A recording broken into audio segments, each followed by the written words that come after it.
Yeah, well, I'm trouble, mona. Come on, dog your boy, I'll be true baller. It be money we go spend, I go do all that. We dey chop the pound, we know they bull dollar. Cause even if it be the new course, you the cruise for town, you know they look proper. Make you come, I go find you some $2 jack. If you feel like we go open some cool chop bar. 022444245, Charlie. That be the number I dey use more life. I dey give every chick, they look alright. Ever since then times we had to do 4 sides. But since the day we I look your eyes, down to your belly, down to your thighs. Even if I could make macho to your guy go far, could trust me, I go do or die. What a job, mona.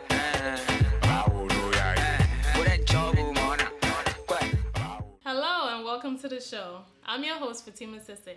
If you live in New York City and are involved in the diaspora, more than likely you've heard of DJ Tunez or you've heard him spin. Today on the show, he'll give us an insight on his life and advice for becoming a successful DJ in the diaspora. We also have a lot more. Next up is the Each One Teach One segment. Check it out. Have you been to an African party? My background is in entertainment, tourism, and sports, so I must have been to an African party. The African diaspora has different type of parties. You have ancient type setting parties, and you have parties that are new age. I've been to different types, and some of them are very scary. So have you ever been to an African party? No, not yet. Where are the party at? Not yet? Where are the party at? Why not yet? Because I don't know where are the party at. Yes, I love them. Yes? Yes, yes, Okay. yes. What were your experiences? I tried to do the Zonto, but I failed. It was a great attempt, but I didn't succeed. I've always had good experiences. You know, the music is great. I think it's very similar to Caribbean music. The culture, the atmosphere, the dancing. I mean, it's always a good time. It's full of culture, great atmosphere, great music, great attire. The headband, not headbands, but headscarves and everything is just wonderful experience. Well, it was lit. That's all I can say. I had fun. Bottles popped. It was on. Scary in the sense that it doesn't fit into what is considered traditional Africa, but it's more what is considered new age incorporation, and that kind of pull a different twist to what we refer to as African. But I guess as we evolve and revolve as African people, we adapt other cultures because we are the mothers and fathers of all the races on the planet. So we dabble every now and again into other mixed party settings, and we add it to our African party settings, and it brings forth a different flavor, or what we'd say arrangement. Yes, I love going to African parties. I love the people, the food. It's just a great atmosphere. You don't have to drink, just enjoy yourself, eat, drink loads of no alcoholic beverages. Yeah. Okay, thank you very much, ladies. I like me some wine, so she gets the non-alcoholic, I get some wine. Like I said, I didn't benefit. If I know where the party at, I'm going to party. You telling me where the party? I'm going right now. The party is in the Bronx. In the Bronx? Yes. What in the Bronx? African parties. Okay. You gonna go? I'm gonna go. You gonna go? I might go. All right. So. Welcome back. Sitting here with Ms. Michael Adeyinka, better known as DJ Tunez, a Brooklyn native of Nigerian descent. His free-spirited character has distinguished him from the average DJ, drawing hundreds to his events throughout the tri-state. DJ Tunez is versatile and open-minded in his nature, which translates to the reggae, soca, hip-hop, R&B, Afrobeat, Fuji, and Juju music he specializes in. He's open for popular Nigerian artists such as D'banj, Two-Face, Wizkid, Ice Prince, Wande Coal, Davido, and many others, and has played for weddings in Jamaica, Puerto Rico, and other places around the world. Recently, he branded the DJ Tunez trademark and became the official DJ for the musical group I Want Boys. Thank you so much for giving us beautiful music in the diaspora. I just wanted to get that out the way. I mean, it's not me that makes the music, but it's good to just spread, you know, the Afrobeat or music in general. And that you do very well. Yeah, I'm thankful. So I understand that you recently trademarked the DJ Tunez, you know, legacy. Tell me about that. DJ Tunez, man, it came up through my name. My middle name is Babatunde. Oh. So Tunde. I was wondering, Tunez, Michael, you know what I mean? Tunez. It kind of comes in together. Okay. I'm thankful, you know.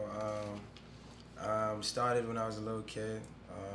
Played around with it a little bit. Didn't take it serious, but later on as time grew, took it seriously and then became the man I am today.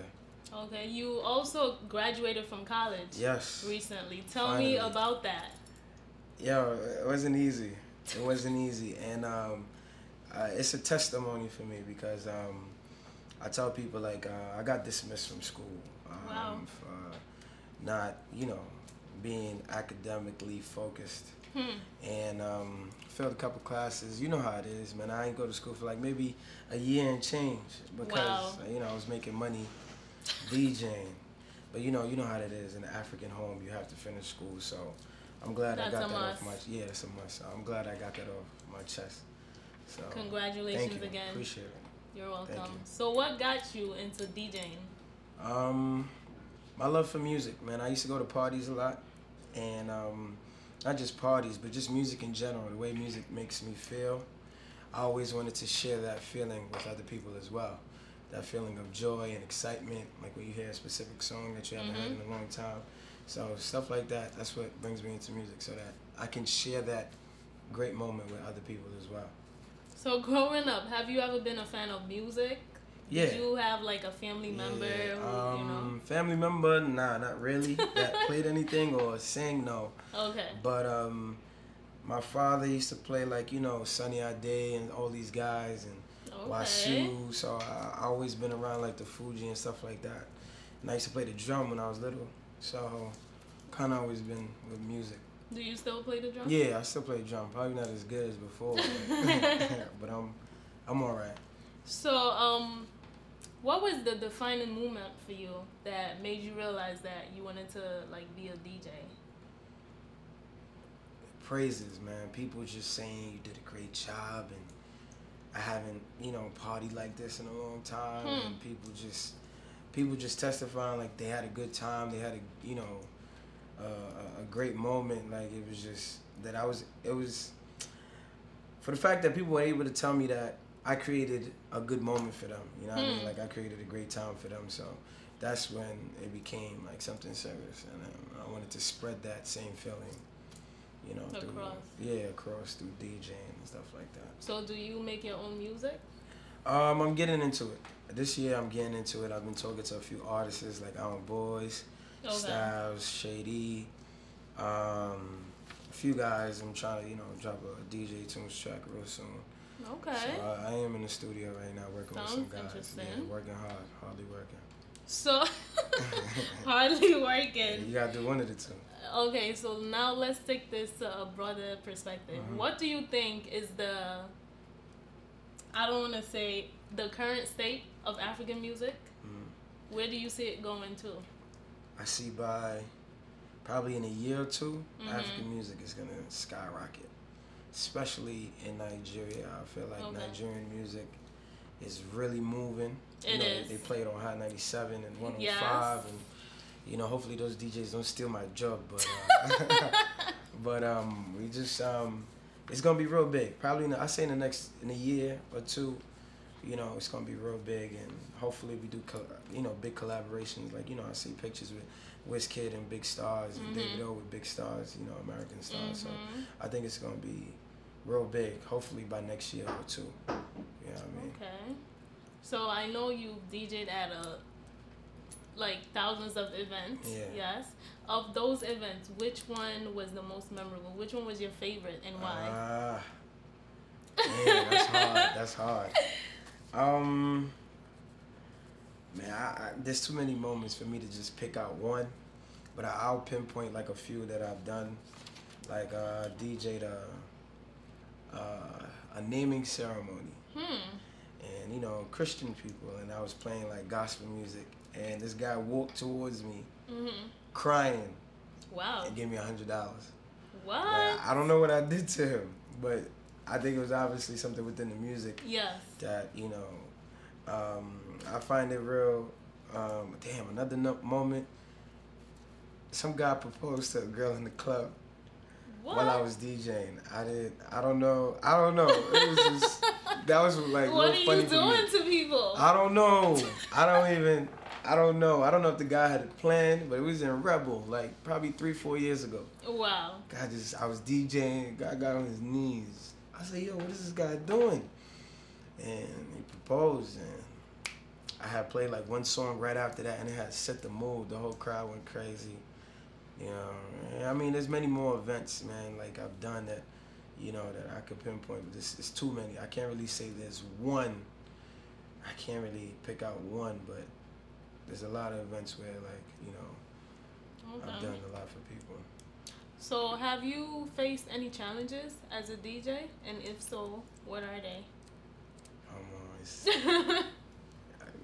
I mean, face any challenges, just, it's not easy, you know, doing things alone. Okay. You know, and I thank God that I have like a good support system.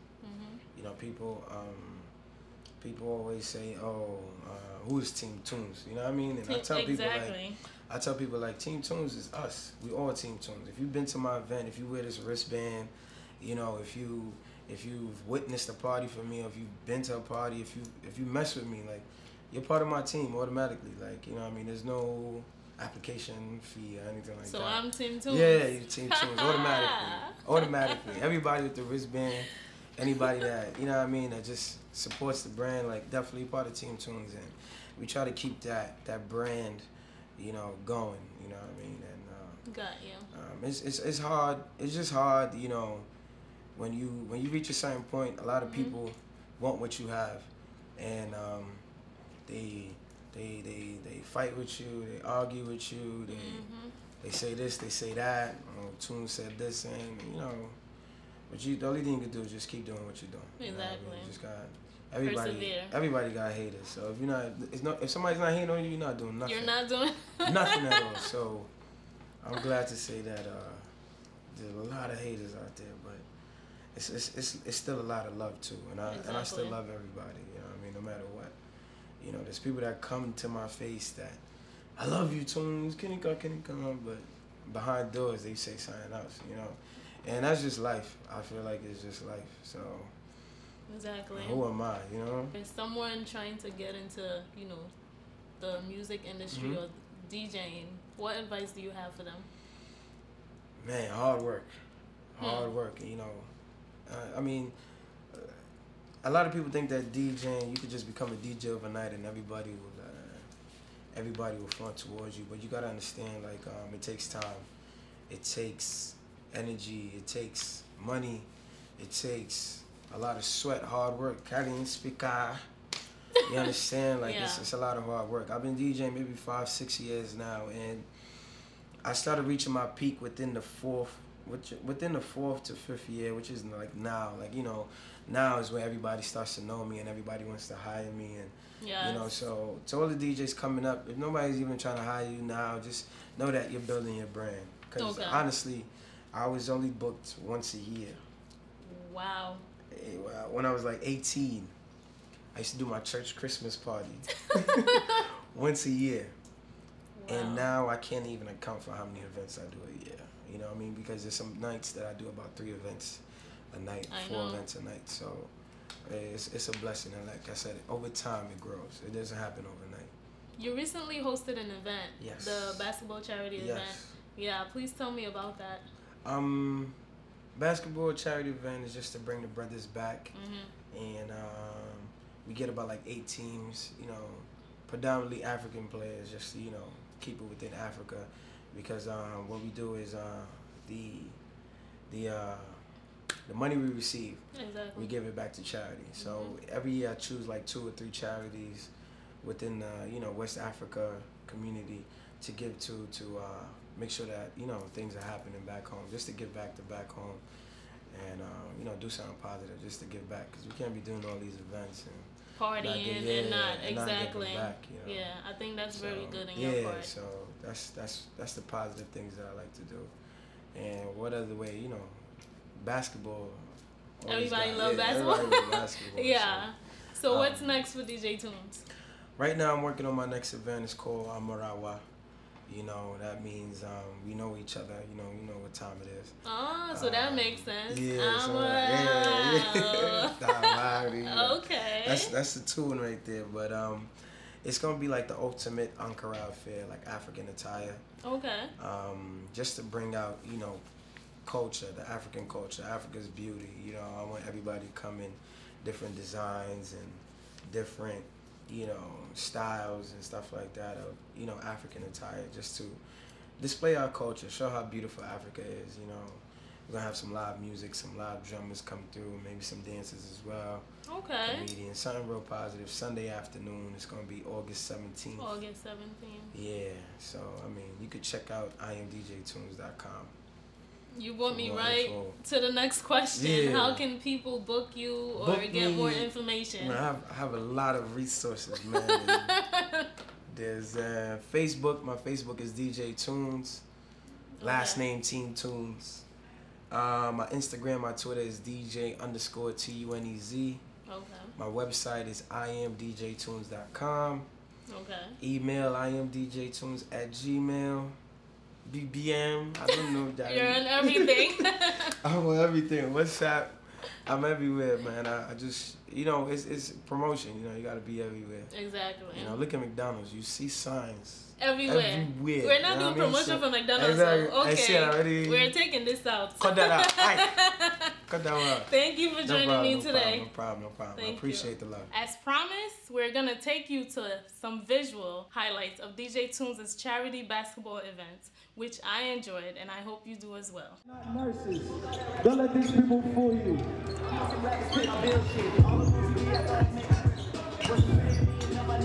Take your time.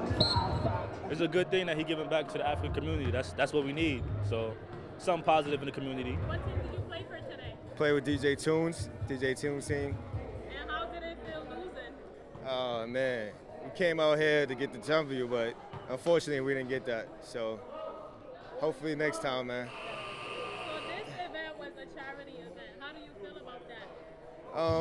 It's a good experience actually giving back, you know, fundraising and everything. So it was a pleasure coming out here and giving the show out there.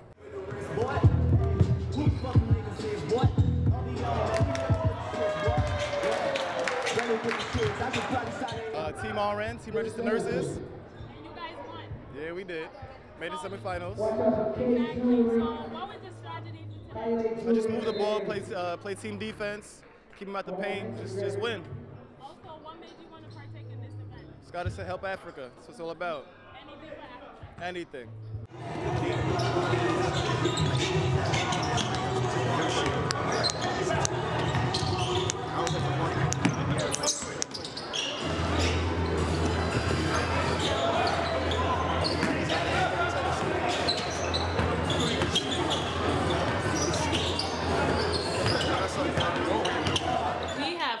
To the end of the show. Thank you so much for watching.